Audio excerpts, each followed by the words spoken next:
I want to welcome all of you to Culture First. This is our fourth on a tour we've been doing around the world of these type events. We did Melbourne and London and New York, and at least for me, it's good to be home on the home turf here in San Francisco and looking for this to be the best of the bunch. I'm going to get this clicker working. I always have trouble with these things, very technically deficient. My name is JD. I have the honor and privilege of being the Chief Growth Officer at Culture Amp, your hosting sponsor for the day.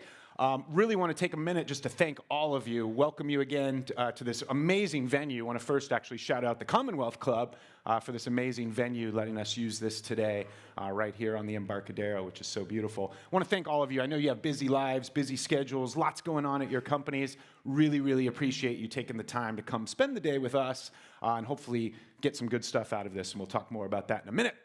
Another quick thing, just want to shout out to our sponsors. We've got some amazing sponsors today that we've been fortunate to have join us here today and also help us put this event on. So Spoke. Actually, before I get to Spoke, raise your hand if you're one of my coworkers at Culture Amp. Mostly in the back of the room, a couple up front. Most of them are going to be wearing shirts like me. That's not because we just have the same style and shop at the same stores. This is to signify that we work at Culture Amp. These folks are here to answer whatever you need. So if you've got product questions, in fact, we have a product station if you walk through those doors and head straight back against the windows.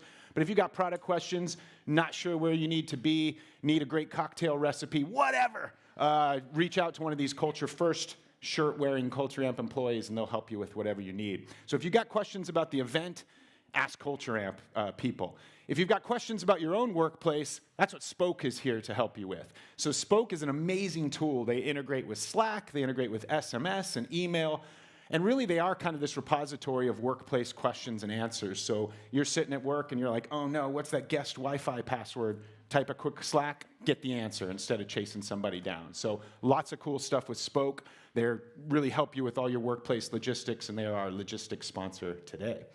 I want to also thank Blueboard.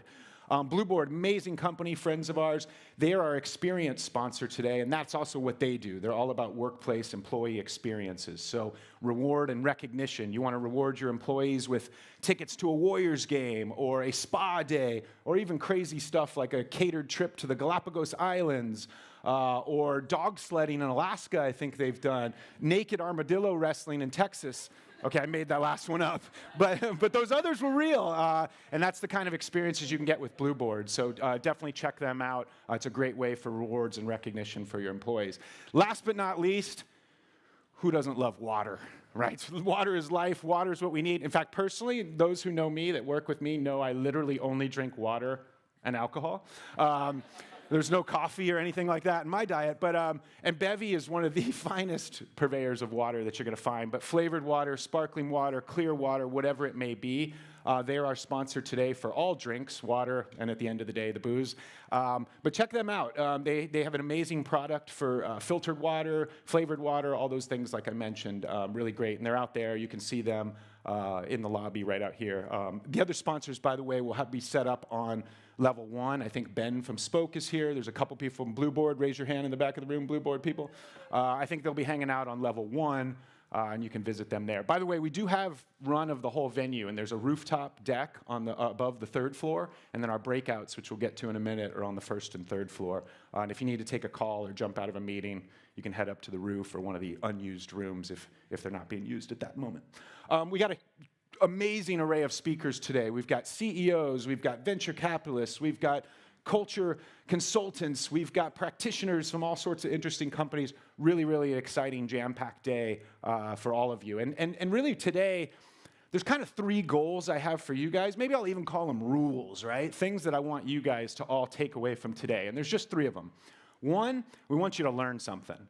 Now, my hope is that you learn a lot of stuff, a lot of good practical things you can go right back to work and start implementing, but at least one, right? At least walk out of here with one thing. And that's really a goal that we have for each of you. You could learn something, and again, something practical and of high value you can take right back to your workplaces and implement. The second is to meet people. We really believe a big goal of today is networking and really getting this community kind of working together on this topic of Culture First that we'll talk more about in a minute. So we want you to learn something, at least one thing, and we want you to go meet somebody you've never met before and walk out of here with a new friend, a new colleague, new peer, that sort of thing. And third, maybe most important, is have fun.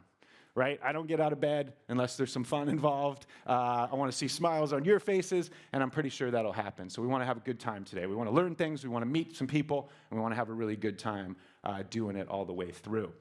I'm going to ask a couple guests to come up here right now. So we've got a bunch of keynotes. Whenever we have a keynote, it's going to be in this room here. We've got a couple great ones coming up right when I'm done, giving you kind of this opening spiel.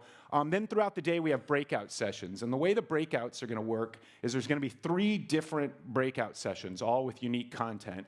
And we want each of you to attend 2 today. So the first round, pick one of the 3, go attend that, and then after lunch in the afternoon, we'll do another breakout round, pick a second one, and go to that. So what I'm going to do right now is actually ask the folks who are leading the 3 breakout sessions, Bring Your Values to Life, Influence Lab, come on up, guys, and Diversity Inclusion. They're going to give you a quick 30-second pitch on what their breakout session is, just to help you know which one you might want to attend. So I guess we can just start right to left here. We'll start with Sven. Hi, everyone. My name is Steven. I'll be leading the Diversity and Inclusion Choose Your Own Adventure simulation. It's a mouthful. I grew up reading Choose Your Own Adventure books, and I loved them. And I loved playing the Oregon Trail. I thought it was a really engaging way to learn about westward expansion. If you come upstairs, you will not die of cholera. But I promise you, you will learn something about diversity and inclusion. And if I do my job right, you might learn something about yourself. It's an interactive simulation. It's a really fun way to learn. If you're a diversity and inclusion advocate and champion, I want you there to share your perspective and to challenge me and other people in the room. If you're new to diversity and inclusion and you haven't engaged in this work or in these conversations, I definitely want you to be there. Come learn about the challenges that diversity and inclusion practitioners are facing day to day. Learn about the nuances that modern research has really brought to the surface and understand how those things are playing out in our workforces today. It's a really fun, safe, interactive experience. There's no right or wrong answers. There's no winners and losers. Thanks. Hi, I'm Jenny Sauer-Klein. I'll be leading the session on bringing your values to life. So what we're going to be looking at is whether your company, maybe you're just starting out a new company, maybe you're at a company that's scaling really quickly, maybe you're at an established company that's been around for a long time. There's always touch points where we want to look at the values we have and say, are these accurate? Do these reflect who we are now? Do they set us up for who we want to become as an organization and as a culture? So we're going to look at how you create your values, how do you design them from scratch, how do you revise them in moments of change and transition when there's some dissonance happening, and then we're going to also look at the future of how we implement them, how do we live them, how do we create experiences that bring those values to life so it's not just words on a page or something you hear your first day at onboarding and then forget forever. So it's really looking at how do we embody those and keep those alive. And as Stephen said, it's going to be super fun, interactive, engaging, and you'll walk away with some fun values to play with back at work. And it's on the first floor. Sorry. Yep. All right. Hi, my name is Diane Sadowski-Joseph. I'm leading the Impact Lab session. So I work with Life Labs Learning. We do a lot of really fun trainings even with some people already in the room. And at Impact Lab, whether you're trying to make a change, like bringing your values to life, or diversity and inclusion, you're going to need some influence. And so we have some great tools for you today. We're going to roll up our sleeves, get our hands dirty, things like how to turn conflict into collaboration, how to build really compelling cases for change, and what to do along the way, small changes that can have a big impact on the success of whatever it is you're trying to achieve. So that will also be on the first floor. All right, thanks. Exciting breakouts. I think if you can't learn something in those sessions, then you can't learn, right? So really excited to see those, and definitely, again, hoping all of you can hit 2 of those throughout the day. All right, just a couple, actually, let me back up. A couple quick logistics. I mentioned the product station's going to be right across the way on this floor. Lunch, espresso, tea, all those things are happening. We have fancy espressos and teas, I think, available till about 3 p.m. I think that's on the library area of the main floor. I think lunch will be down there as well. There's restrooms on all 3 floors as well, so if you got to go, you don't have to fight the elevator, just go. All right. How many of you are Culture Amp customers right now? Okay, a lot of hands. Awesome. Well, thank you. Thank you for that. So you guys probably have a feel for what we're about. I think most people probably here do, and I'm not going to spend a lot of time on this. But in case you don't know, if anybody doesn't, Culture Amp, what we are is an employee feedback platform. And what that means is we're really here to help you guys extract that voice of your employees, know what they're thinking, know what they're feeling, be able to analyze and understand that, and ultimately turn it into action. In fact, as we like to say, what we're really here to do is make it really easy for you to collect, understand, and ultimately take action on that employee feedback.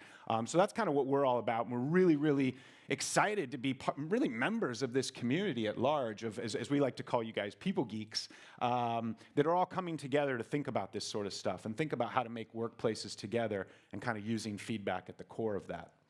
We're really, really fortunate to have not only you guys, but lots of other companies joining us on this journey, from some of the biggest, most known brands in the world to some of the hottest startups that you find walking around the streets here in Soma.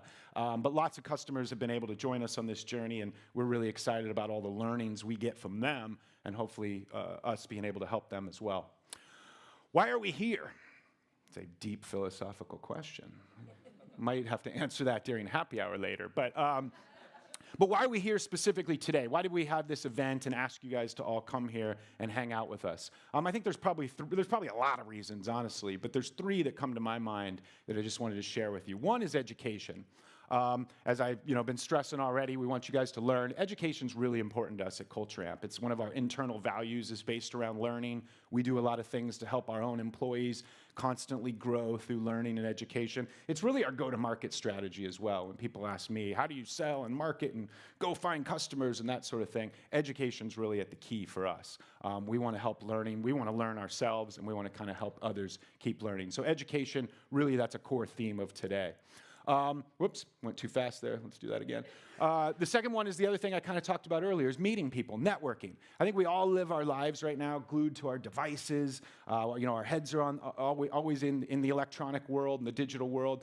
Sometimes it's great to just get out and talk to people face to face, be able to reach out and touch people. Almost, I'll fall if I really do that. But get out and touch people, see them eye to eye, face to face. That's something we wanted to do. So we really believe there's a lot of stuff we can do online, and we do webinars and that sort of thing, but we sometimes want to just get out and touch people and meet you guys face to face. So that's why we really like doing these kind of events. And third, as I mentioned, we get to do these events in all sorts of cool cities around the world, and that's great for me. I get to travel to cool places. Woohoo! No, but really that's about, we want to extend this community and make this a global community, is really important to us too. It's easy for us to get trapped into our own, local areas where we have offices, but really this movement that I'm going to talk about in a minute around Culture First is really a global thing, and we're seeing it happen around the world. And so part of this idea of making this a tour was to get out and kind of take these messages and go communicate and collaborate with people in cities all around the globe. Why Culture First? Why do we use that term? Why are we calling it that? Why are we focused on this idea of Culture First? It's definitely a word that we use a lot internally, and I think all the way back to the founding days of our company, this was something that Didier, our CEO, and the founding team really thought about, is how do we build a company that, yes, we're going to go get financial success, we're going to go make our mark on the world, but we want to do that in a way that first puts our people at the top and puts culture above everything else. We also see that Culture First is a movement. Our circles got a little lost in the lighting there, but we really see the idea of Culture First as a movement, not that we're creating or driving. We're just here to kind of help foster, but it's something we're actually observing out there in the world and out there in the marketplace. People are understanding and building this mindset of, if we take care of our people, then the business results will take care of themselves after that. The people in the movement, you guys, us, all of us, that's the people geeks, right? That's the people who are driving this movement, who have adopted this philosophy and are trying to spread it. And Culture Amp, we're a platform that hopefully facilitates some of that, hopefully make that movement real, is kind of how we see ourselves kind of fitting into this mix. And we see it working, right? Some of the best known brands, some of the fastest growing companies in the history of the world are doing it by putting culture at the front of their business decisions. You got companies like Slack, we may even have some Slack people here today, who were able to pivot and completely change their business, and they attribute a lot of that to the culture that they'd built. And it's a good thing they pivoted, because now they're the fastest growing company ever, I think. But it's not just those kind of sexy brands and some of those San Francisco tech companies and that sort of thing. Really, over the last couple years, if you ask any board member, C-level executive, all the business leaders out there, people is the number one thing that they cite as their core strategy and the core thing that they need to focus on to get the kind of success they want. But despite that, what we actually see is that although they know culture's the big thing, it's the foundation, it's the bedrock, if you will, of everything else, what we see is it's kind of the opposite of where they're still putting their focus. So they're saying the right things. They're starting to say, yep, it's people and culture. It's that kind of stuff. But really where their focus is on is all just how do I get that next dollar in the door, right? And I think part of a big reason for that is a lack of knowledge of how, right? It's one thing, and I think people are understanding, yep, we got to put our people first. We got to build a strong culture. But I think they lack oftentimes the how. And that's really what we're here today to talk about and kind of work with you guys and collaborate on. How can we go take our businesses to that next level? How can we help them put the people and culture first and at the front of all business decisions?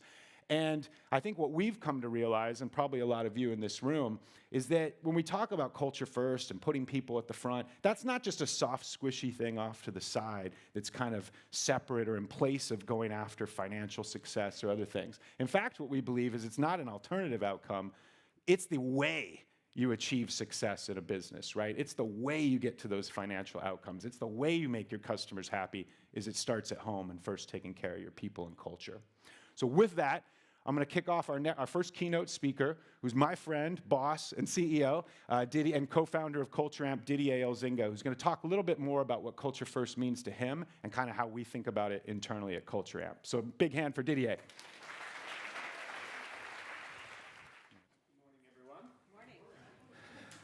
I was in New York last week, and I think it's the same feeling for me being up here today. In essence, it's a sort of humbleness to think that about 7 years ago, I stepped out of working for Hollywood because as much as I loved working on film, I felt that there was an opportunity to do something bigger and that I wanted to do something more. And I'd become friends with two young guys, Mike Cannon-Brooks and Scott Farquhar. And it took me 3 years, but I think their business model, being a software company, was a lot better than my business model of being a service business. I thought, all right, I want to do this software thing, but what type of software am I going to build? And I had the pleasure of being the CEO for 5 years at this visual effects company. And I looked back and I sort of came to the conclusion that as a CEO, you're a glorified psychiatrist. It's all about people. That's what you have to focus on. So I sat down and said, I'm going to start a software company that can help people around people and culture. And very early on, as JD mentioned, we had this idea that we wanted to be a software company, but we wanted to sit at something that was at the heart of something that was bigger than us. And that was a community of people geeks. And it took us a while to come up with that name, but we knew from the beginning that there was a group of people that we wanted to belong to. And to come here today and look at all of these people from these amazing companies that have come here to listen to this, a crazy Australian and his friends, is really, really humbling. So thank you. So what does Culture First look like? What is this thing we call Culture First? Can anybody give me the quote that goes with this picture? Give me a lever and a place to stand and I can move the world. You are the first person who has ever... You did this well. You did two things here. Not only did you know the quote, super know the quote, you got the middle line. So almost everybody misses the middle line. Most people know it as, give me a lever long enough and I can move the world. But it's that bit of, give me a lever long enough and a fulcrum on which to place it and I can move the world. And so much of what we think about in business is the lever. And being Australian, I will constantly switch between English and US, so lever, data, so just forgive me. We spend so much time thinking about the lever, the technology, the finance systems, all of the things we do to build a company. Technology itself is a great lever, and we don't spend enough time thinking about the fulcrum. Where do you place your feet? And the way I think about it is culture is that fulcrum.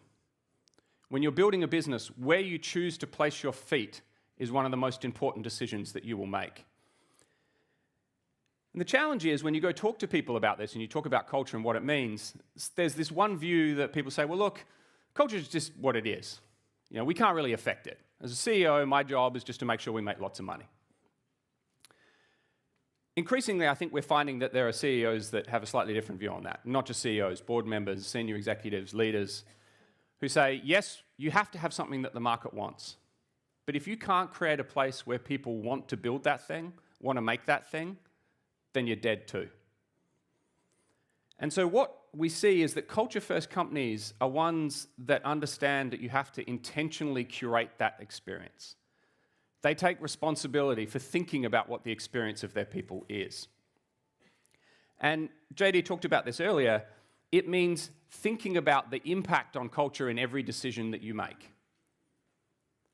Every time you're looking at going, okay, we're going to do something, what should we do here? What does this mean for the culture? How is this informed by the culture? You know, I'm going to talk a little bit later about values, and you can see the Life Labs have got that session. Like, how can you make values meaningful? How are those values part of what we think about? And you saw this slide before, but I'm going to repeat it because it's not about a different outcome. A culture-first company is not somebody who puts up their hand and says, look, you know, we don't believe in all this capitalist mumbo-jumbo. We're going to build a different type of company because we don't have to have a financial outcome. That is not what it is at all. When you're thinking about these decisions, when you're considering these decisions, my back arrow doesn't work, that's okay. When you're considering these decisions, you're not saying that we will always make a decision that leads to the best culture outcome. Sometimes you're going to make decisions in business that hurt. The difference between a culture-first company and a non-culture-first company is that they're actually thinking about what those things are. They're weighing them up. They're taking on board the cost of the decision they're making and then making the decision that they feel they have to. And what we're seeing is that companies that are culture-first are companies that say, putting culture first is how we're going to succeed, not an alternative type of success. And this matters so much because if you're in it for the long haul, the culture-first piece matters when things don't go to plan. So sometimes people say, why should you invest in your people? And I would say, well, at some point, things are going to go to shit. And if you haven't invested in your people, they're not going to invest in you. And that's what you see in companies that have actually built really strong cultures. People are there for the long haul. They understand what it means, and they want to be part of it. And Maya Angelou has this beautiful quote. I've learned that people will forget what you said, people will forget what you did, but people will never forget how you made them feel. And this is the heart. This is what it means to see a culture-first company. A culture-first company is one that makes you feel a certain way. Who's seen the film As Good as It Gets? Most people? Okay. So there's this scene in that film where he's a writer and he's neurotic and not particularly nice person. And he has this relationship with, is it Helen Hunt? I think, yeah. And he treats her terribly.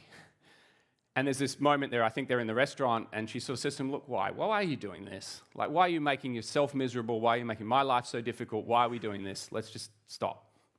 And he turns around and he looks at her, and as only sort of Jack Nicholson can, he finally wakes up and uses his charisma. And he just looks at her and he says, because you make me want to be a better man. And that line, that idea, is what I think a culture-first company is. It makes you want to be a better version of yourself. There's something about the way the company runs that inspires you to be the person you want to be.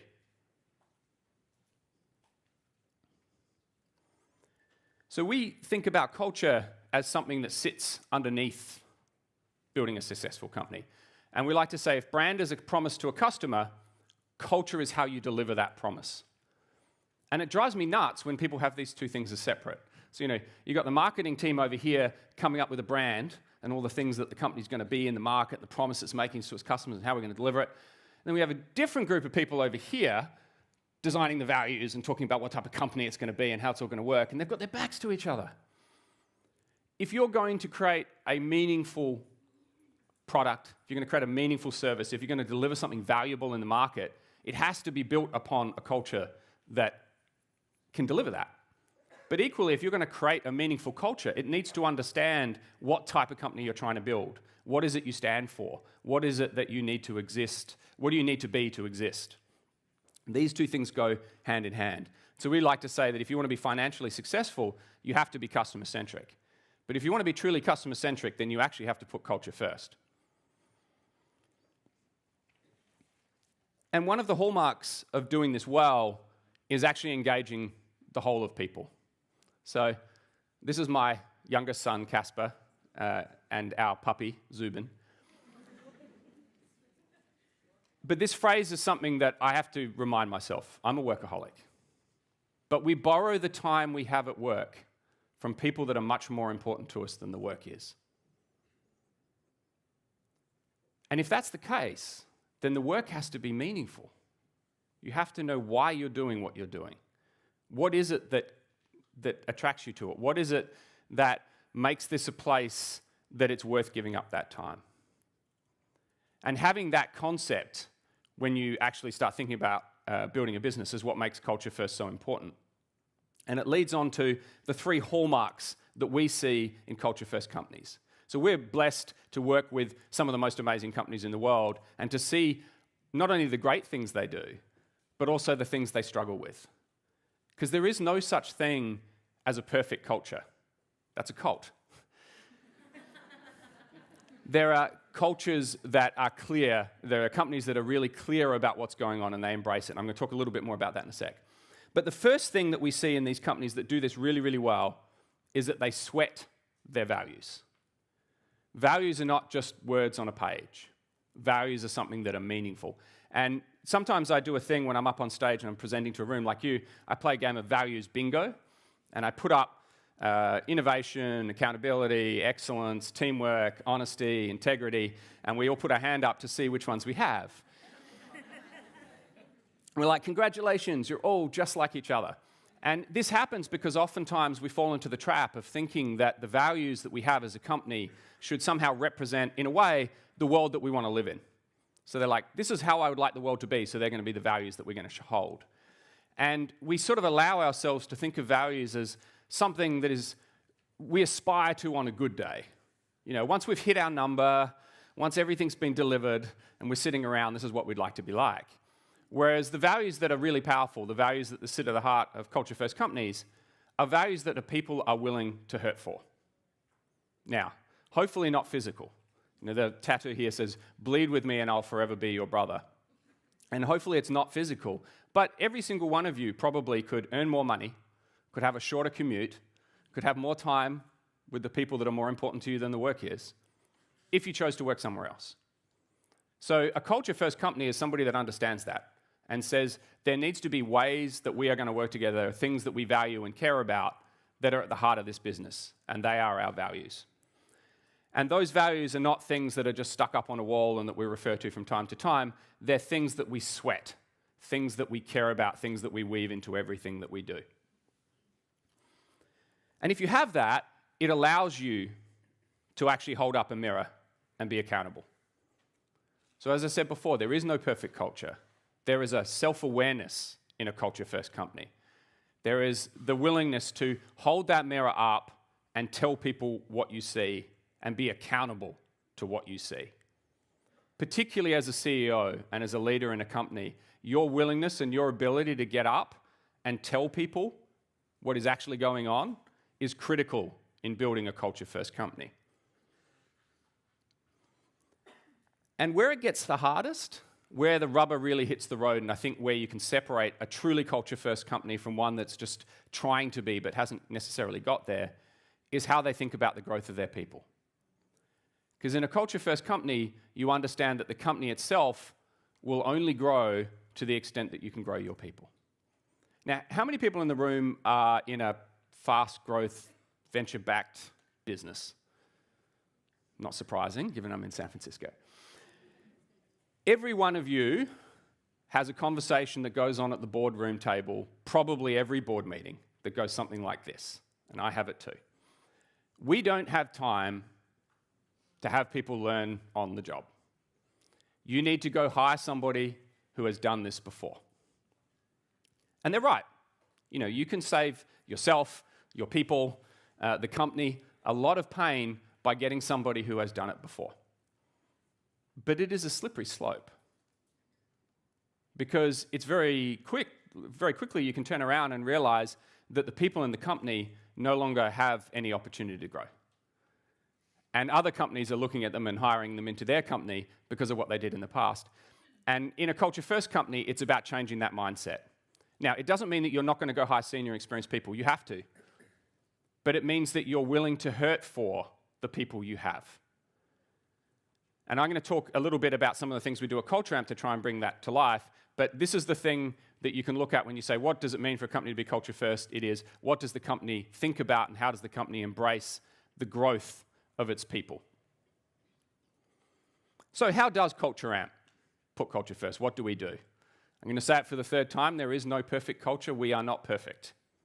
We strive to be a better company, and we strive to think about these ideas and manifest them in the way we run. So the first one is sweating our values. How do we sweat our values? These are our values. Have the courage to be vulnerable, learn faster through feedback, trust people to make decisions, and amplify others. The first three came from the founders. They were ones that we wrote down. And we actually went through and created those values, and we put them out there, and we explored them. And internally, we have a process. When we talk about values, we think there are three things that matter in a value, in a good value. The value has to have meaning, so you have to know what it means. There are some values, sometimes you look at and go, okay, I'm not really sure what that means. They have to be relevant. So why is this value the right value for this company? How does it manifest in this company? But probably the most important thing is the values have to have mutuality, which means there needs to be a clear understanding of what you can expect from the company, given this value, but also what the company expects of you. And so we went through a process with all of our staff where we went through and explored these things. What were the meanings? What was the relevance? What was the mutuality? And then we opened up to the idea that there was a fourth value that we potentially hadn't described. And the way I think about values is you don't create them, you uncover them. So the values have always been there. It's about taking away the inessential and identifying what that core idea is and giving it a name. And so that fourth one, amplify others, is actually one that we co-created as a company. And I could talk for the rest of today about these four values and what they mean and how we use them. The first one is the one that I'm going to focus on because it's the bedrock value, and it's the one that everything else comes from. Who's seen Brené Brown's TED Talk on vulnerability? So there's like 5 people that haven't, and those 5 people, after this, don't worry about the next session, just go watch actually do worry about the next session, Ray's up here. After Ray's session, go watch Brené Brown on vulnerability, because she's brilliant and really brings to the heart this idea that vulnerability is not weakness, vulnerability is strength. And not only that, vulnerability is the heart of trust. And when you're trying to build a culture and a company, trust is where it all starts. And so if you're not able to be vulnerable, if you're not able to open yourself up, you actually can't grow. You can't create that space. And so these values for us all hook together. If you have the courage to be vulnerable, then you can learn faster through feedback. If you're willing to learn faster through feedback, then we can trust people to make decisions. And if we can trust people to make decisions, then we can amplify others, each other. But the way I present this value of have the courage to be vulnerable, this goes back, I guess, to having spent time in Hollywood and thinking about the sort of the storytelling element, is I actually read people a poem. So when you join the company, if I'm in the culture induction, so I still do some of our culture inductions, I present this value by reading a poem, and the poem is The Cloths of Heaven by Yeats. And it is, had I the heavens embroidered cloths, enwrought with golden and silver light, the dim, the dark, and the blue cloths of night, the light, and the half-light, I would spread those cloths under your feet. But I, being poor, have only my dreams. I have spread my dreams under your feet. Tread softly, because you tread on my dreams. It's the last 2 lines that, for me, encapsulate what this value is about. When you come work at Culture Amp, we want everything that you are. We want your hopes, we want your fears, we want your aspirations. We want you to be able to bring everything. And so when you come in and you're laying your dreams down on the floor, you're stepping back on somebody else's. And you need to understand that. And that's the mutuality that you need to be able to give, but you also need to realize that you need to help other people give. And so when we talk about sweating values, this is what we mean. We mean actually bringing these things to life and being willing to hurt for them. And based on those values, when we hold ourselves accountable, we need to tell people what we see. So here is our co-founding team. And what you see there are 4 white, 30-something, IT, male, brunettes. 0 diversity. And honestly, for the first year or two, you're just so worried about being able to exist or your right to exist as a company, it's not something that is front and center. But as we grow the company, it needs to be. We have to hold ourselves accountable to, who are the senior people in the company? How successful are we at bringing people in that bring in different experience and different knowledge? And this is a problem, obviously, not just in our company, but in the industry as a whole. And one of the ways I like to think about it is this learning model. So you have unconscious incompetence, conscious incompetence, conscious competence, and then unconscious competence. So to begin with, you don't even realize how bad you are. And as you put a bit of time into it, you go, actually, I'm really, really shit. This is an improvement. Knowing that you are doing badly is an improvement. And you have to be willing to sit with it. And, it's awesome that we've got Sven here today running his session. I'm very happy to say, he's just taken on a new role for us, which is actually a rotating role of a head of diversity and inclusion. So we've set that up as a role that people will step into for a year, and then they'll bring what they bring to it. And that's part of the diversity component. And one of the things that he talked about when he gave his opening talk internally is making it okay for people to realize they're going to make mistakes. And being able to get up and say, you're going to say the wrong thing. That's okay. The fact that you realize you said the wrong thing is a big improvement. And so for us as an industry, I hope, given all the stuff we're seeing out in the press, that we're somewhere in the conscious incompetence phase. And that is an improvement. But we have to work really, really, really hard to get over to the conscious competence. And then if we do this well, and this is going to take a while, but if we do this well, we should be able to get to the point where we get to be unconsciously competent, and we don't even have to talk about this anymore. And when we talk about this issue, I can't do that without being up here and not recognizing my own compound privilege. And so I get that term, actually it was my wife that sort of introduced me to the term. And it's a recognition that hopefully I am up here because I'm good at what I do. But I am also up here because I was given a better hand every step along the way. And it's kind of hard, actually, to realize, it's not lovely to be the benefit of it, but it's kind of hard to accept that it's not you. That a lot of the reason you're here was to do with other things. And I was talking to a woman, we were doing an interview, and she'd worked as an anthropologist, and she said something to me which really, really stuck with me, which was, the hallmark of privilege is that you can't see it when you have it. And so one piece of me trying to do my bit in unwinding that compound privilege is actually just to acknowledge it and say, it's here. It's probably 70% of the reason I'm in the role that I'm in. And it's something that I try and do as much as I can so that we can hopefully start to unwind that and not have that as big a thing as it is. And it means that you actually have to think about when you're running a company, even 150, 200, 10,000, 20,000, 50,000 people, that there is no single experience. All of the experiences of your people are valid. Now, we care a lot about culture. We obviously use our own product. We do like a quarterly check-in with everybody in our company, and we use that to think about how we're going and where we're at. And because we write the software, we also have a little separate one, which is a completely anonymous survey for anybody that, for whatever reason, doesn't want to use our tool to present something because they believe that an engineer might be able to find out what they said or who said it or whatever. And we very rarely get comments in there, but we got a comment in the last survey where somebody said, I'm actually not sure that we're still culture first. We're so focused on growth and numbers that I don't think we're a culture first company anymore.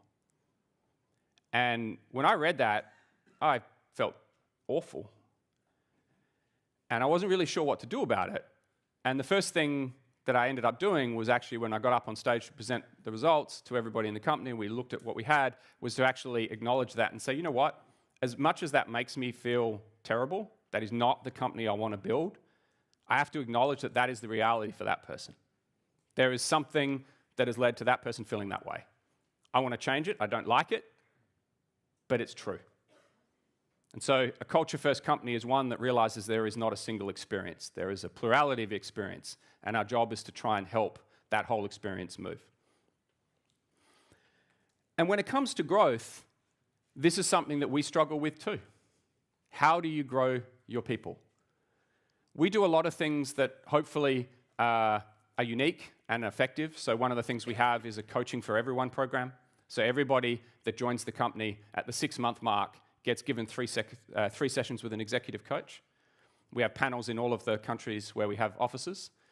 And you don't have to tell us what you're doing. It's just there for you to help understand your own journey. You get it again at the 12th and then every year after that. And it's about a commitment to people's growth. But one of the magic questions, which I actually borrowed from the CEO of Intello, Jill, as the COO, told me about it. I thought it was such a brilliant idea. It was one of those things that when you first hear it, you go, that sounds really stupid. And then you think about it, you're like, actually, that is genius. And it is that when you join the company, if you join Culture Amp, when I get a chance to sit down with you, I will say, how can I use my personal network to get you your next job? And you're like, aren't we meant to pretend that we're going to be together forever? No. At some point, you're going to want to do something else. And if I can make sure that while you're here, you're growing as quickly and as well as you can, you're likely to stay for longer. And so engaging people in that is a key to actually investing in this growth. And one of the ways we think about it, and this is going to be different for every company, but it's actually about being intentional. What do you look for in hiring? How do you grow people? What do you need?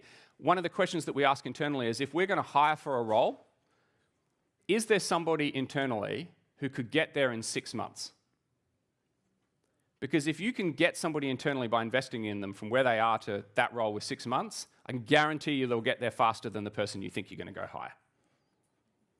But that's a challenge, because the person you have internally, you know all the problems. You know all their flaws. You're not even sure they're going to get there. Whereas that person with the nice shiny resume that the recruiter is telling you is an A++ rockstar ninja, you think they've already got it. And so it's this reminder to invest in your people, to be willing to take a risk. That's what the heart of building a culture-first company is. And where it really comes together is in probably the hardest conversation. Who in the room has had to actually let somebody go? Wow. Can you remember what it was like the first time you had to do it? And how long you put it off? And how shit you felt during the process? The first thing to remember is that no matter how bad you felt, don't ever let yourself or anyone else think that you had it worse than the person that you fired. There is few things as difficult. It often turns out to be the right thing to do. It often turns out to be a great thing for the person. It doesn't mean that it doesn't hurt like hell.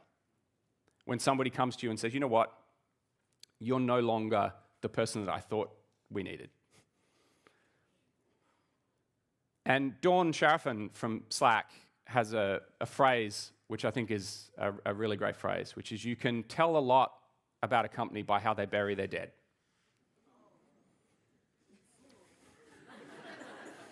Sounds morbid, but it gets to the heart of you need to do it. I mean, it's one of the hardest things, and we all do it too late, and it's often something that we need to do more, and people will constantly tell you, really get into it and so on.